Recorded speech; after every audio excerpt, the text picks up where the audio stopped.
club, not of national team. Everybody work. Everybody want to give our best in every game. And we play a collective game every time with a good spirit. And the spirit for me is everything in the football. Is more important. And with the heart and the spirit. Ben, j'ose espérer. Hein. Quand tu arrives en demi-finale de Coupe du Monde, si tu n'as pas faim à ce moment-là, c'est faire une demi-finale de Coupe du Monde, c'est pas donné à tout le monde. Il y a la meilleure équipe de la compétition qui est déjà sortie, c'est le Brésil. Et ils ne vont pas avoir la demi-finale, donc voilà. Et ils le savent. On est une équipe ambitieuse. On a faim. Maintenant, est-ce que ça va suffire? Je pense que ça peut, avec l'état d'esprit. On est confiant. On a envie de réécrire l'histoire. On a envie de mettre l'Afrique sur le toit du monde. Et ça, c'est une des valeurs qui va être importante pour demain. Parce qu'il faudra être fort pour nous sortir de la compétition.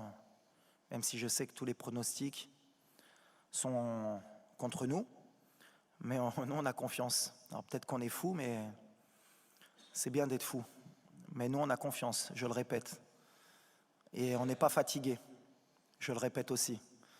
Donc si ça peut les embêter jusqu'à demain, parce qu'apparemment ça veut être rassurant à dire qu'ils vont être fatigués. Non, on ne va pas être fatigué. Depuis le début de la compétition, tout le monde dit qu'on va être fatigué, on ne va pas être fatigué. Tu ne peux pas être fatigué à une demi-finale de Coupe du Monde. I think all the Moroccan fans around the world, they come and support us, and it's a great honor and pride to play for these fans and make them proud.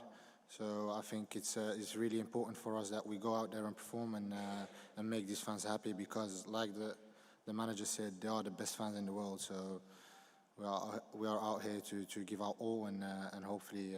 Non, on va jouer comme on sait faire. Alors après, il y a la mode, c'est ce que j'ai dit, je vais le répéter, puisque maintenant on est en demi-finale, c'est bien, il y aura peut-être plus d'écho.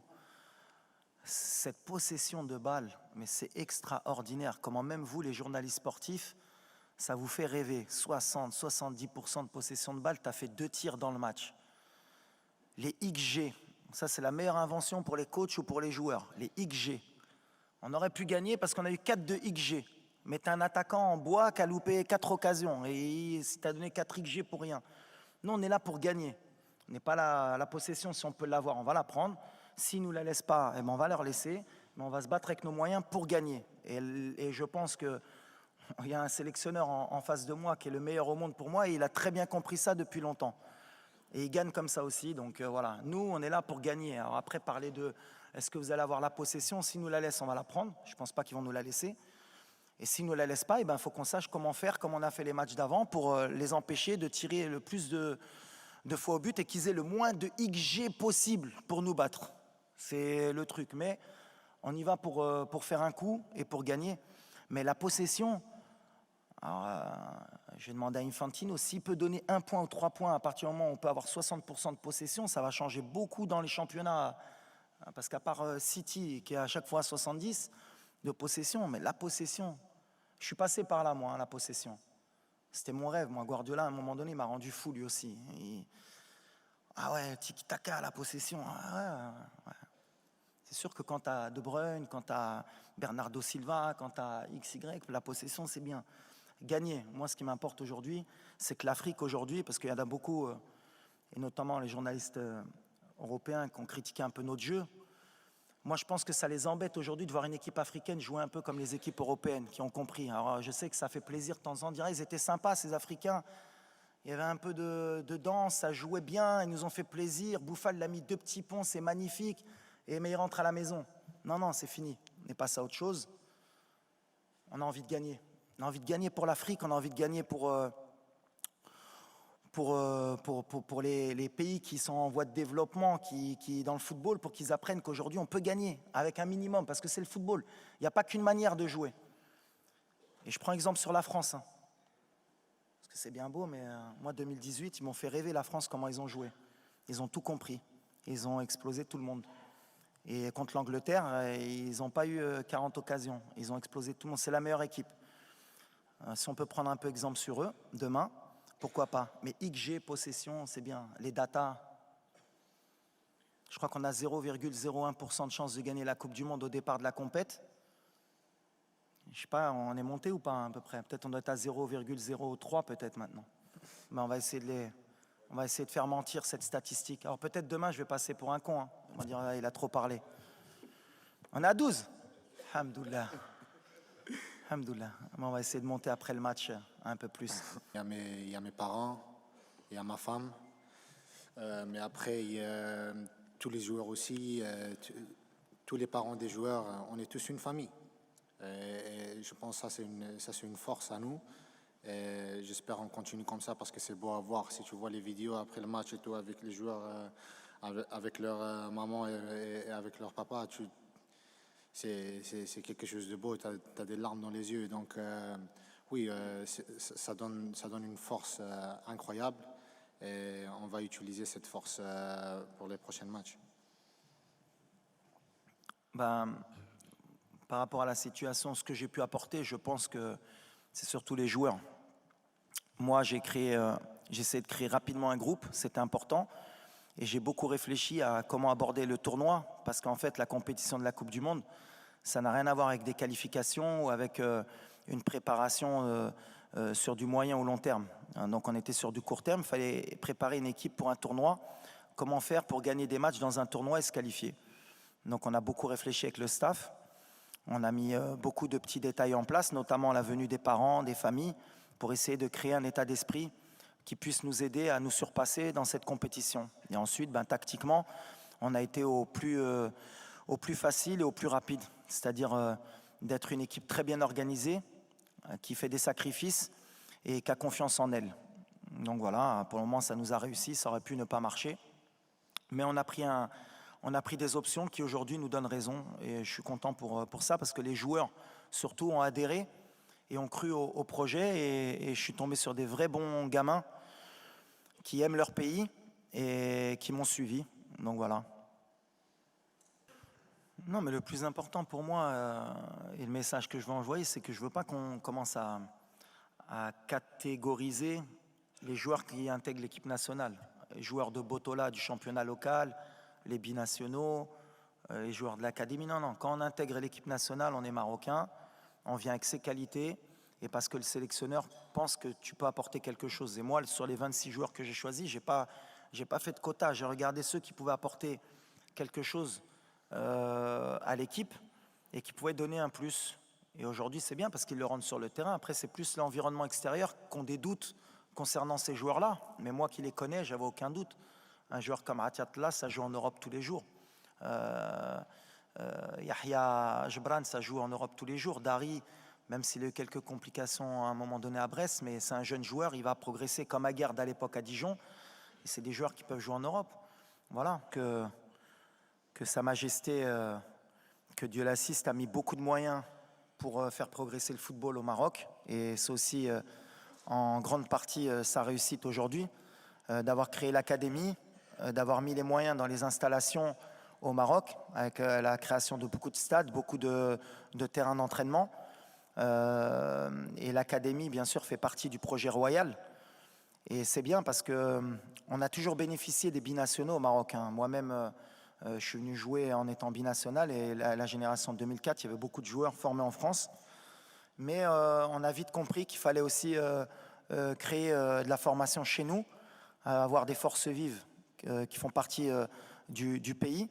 Et avec l'arrivée de joueurs comme El Nasseri, Tegnaouti, Ounahi, Aguerd, d'autres joueurs comme Banoun, Dari, qui sont des produits locaux, on va dire, et ben c'est bien. Ça veut dire que l'Afrique et le Maroc progressent dans ce sens-là.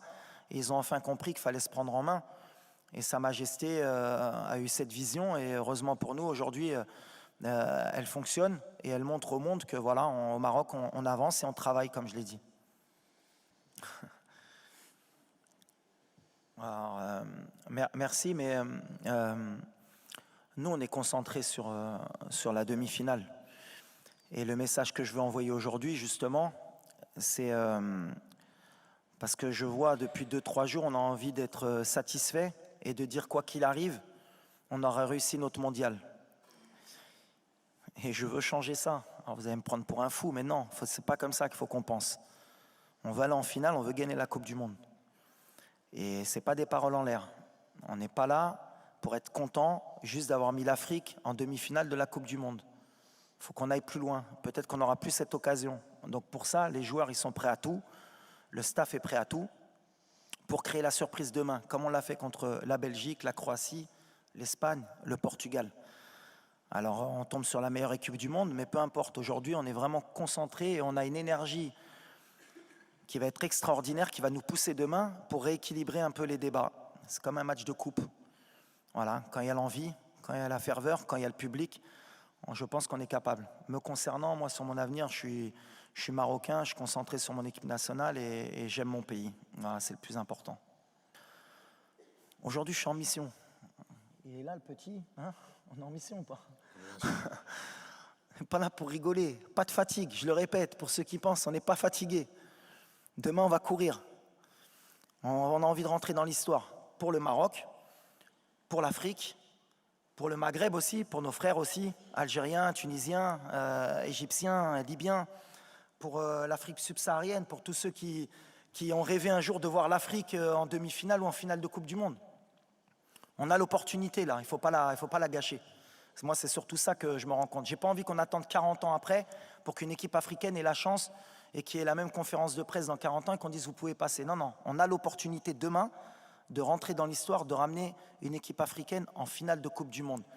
Et comme je suis quelqu'un d'un peu fou et que je suis un peu tout ce qui se disait même avant la Coupe du Monde, on a été beaucoup critiqué les pays africains, il y a beaucoup aussi de commentateurs sportifs qui disaient oui mais l'Afrique, avoir 5 c'est déjà bien et ils ne sont pas assez bons. Ben, il y a des moments où il faut marquer le territoire et dire non, on est là et aujourd'hui on a l'opportunité. Alors on tombe, la France c'est la meilleure équipe du monde, ça va jouer sur des détails, mais on va essayer de le faire, Inch'Allah. Nous on essaye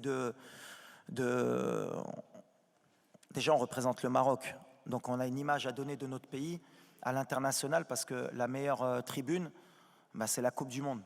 Donc si c'est bien ce qu'on a pu véhiculer, c'est-à-dire le rapport entre les joueurs, les familles, notre culture, d'où l'on vient, comment on est, comment on peut se comporter avec nos mamans, avec nos épouses, parce qu'il y a beaucoup aussi de gens qui ne connaissent pas vraiment notre culture, et ben c'est une bonne tribune. Mais après, nous, surtout ce qu'on veut montrer, c'est notre football sur le terrain. Alors on représente, aujourd'hui on nous parle qu'on représente bien sûr le monde arabe, l'Afrique, le Maroc. D'abord on représente le football, notre manière de jouer, le Maroc. On représente notre pays, comment sont les Marocains, comment ils vivent le football. Je vous ai dit qu'on était un peuple de passionnés, il y aura sûrement 20 000 personnes qui vont se déplacer. Et quand on connaît les moyens des gens marocains pour venir au Qatar, se déplacer, mettre beaucoup d'argent, c'est pratiquement un budget pour certains pour venir supporter leur équipe, tout comme les Argentins, les Brésiliens, ça montre la ferveur du peuple marocain pour le football. Donc si on peut le montrer, c'est bien. Si on peut faire rêver des gamins dans le monde, que ce soit en Afrique ou dans le monde arabe, c'est encore mieux. Et si on peut donner une image positive de notre pays, du monde arabe, de notre religion aussi, ben c'est encore mieux aussi. Parce que comme je l'ai dit, le vivre ensemble, c'est le plus important. Et je pense que le Maroc, notamment, c'est un pays qui a toujours montré beaucoup de respect pour toutes les religions, pour toutes les cultures. Et c'est un pays qui est magnifique. Et je parlais de Nia, c'est un pays qui est vraiment Nia, le Maroc. Alors vous traduirez en brésilien, en anglais, en français la Nia, vous chercherez, comme ça vous obligera un peu à comprendre. Mais le Maroc, c'est cette qualité. On est accueillant, on est prêt à donner, et des fois on n'attend rien en retour. Alors ça peut être un défaut, mais c'est pour moi une qualité. Et donc si on a pu montrer aux yeux du monde qui sont les Marocains, qu'est-ce que le peuple marocain, et grâce à Sa Majesté, que le Maroc progresse et qu'on avance, eh ben c'est magnifique. Il n'y a pas meilleure tribune que la Coupe du Monde, et je pense qu'on a montré un bon exemple, et on va essayer encore demain de montrer un bon exemple avant et après le match. Ben, pour moi, le coach, il a tout dit. Hein. Il y a rien à rajouter. Donc, il a toujours tout dit, le coach.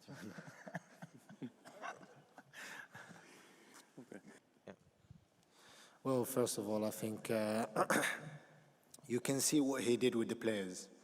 He created an environment that was really like a family, and I think, in my humble opinion, I think he's the best coach in this tournament. Although people will say he's very young or not experienced, but I don't think we as players, we really care about that. I think he is the best possible man to take us as far as possible. And it's not only about football, it's also in life. I think he teaches a lot of things outside of football in life with our wives, with our parents, religion, whatever. Whenever you have a problem, you can go to him, and he will be your dad, your big brother in that moment, outside of being a coach. So I think he's the best man at the moment, and we all wish him the best because he truly deserves the best. Well, of course, when we play a World Cup, everybody in the world see your game. You have some player, he play not in the small team because I don't like that, but maybe they serve best team of his club, and he's good tribune, on dit? Tribune? Yeah. Tribune for us to show his quality. But now everybody is focused for this World Cup. You want to make history, and after, you know, the player, he have his manager, he have his journalists, for he make them a publicity, and he change the club. But now everybody is focused with Morocco, and that is important for me and for the country. Me as a little boy, I could have never ever dreamt of something like this. I know every single player wants to play. There's not one football player in the world that doesn't want to play football, and of course, sitting on the bench is not a nice thing. But if you see what we have created as a team, you can see that no one really cares, as long as the job is done at the end of the day. So when the manager gives me a chance, I will be ready, and I will give 100% for him, for my teammates, and for my country. But me feeling something because I didn't play, no, I don't feel anything. I feel proud. And like I said before, I'm in the semi-final of World Cup, and that's a real dream come true, and hopefully it doesn't end.